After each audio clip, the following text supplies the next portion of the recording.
هغه کوچنۍ سیمه چې د نړۍ 800 ژبې پکې ویل کیږي. تازه اپډیټ شوی د ژبو اطلس کتاب له مخې دا سیمه د امریکا په نیویارک کوین سیمه ده چې د نړۍ د هرې سیمې یوه ژوندۍ ژبه پکې ویل کیږي.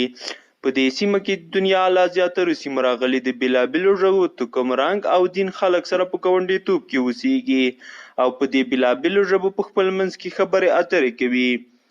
د دې ژبو او خلکو په اړه د معلوماتو د موندلو لپاره دوی په نیویارک او امریکا کې د ژبو له سیمه ییزو ادارو د دې ژبو د ویونکو د همغږۍ له ټولنو او له اړونده نړیوالو ادارو څخه معلومات راټول کړي دي. جالبه دا ده چې په دې سیمه کې پښتانه هم اوسیږي او پښتو ژبه هم پکې ویل کیږي. دری، پرسي، ازبکي، اردو، هندي، بلوچي، ترکمني سربېره نورې ډېرې ژبې هم پکې شته. د نیویارک ښار په 5 لویو سیمو مشتمل دی چې برانکس، مینهټن، بروکلین، سټیټن آیلنډ او کوینز بلل کیږي. 460 کیلومتره مربع کوینز سیمه کې 2 میلیونه نفوس اوسیږي او د نړۍ په یوه هیواد کې هم په یو ځل دومره ژبې نه ویل کیږي.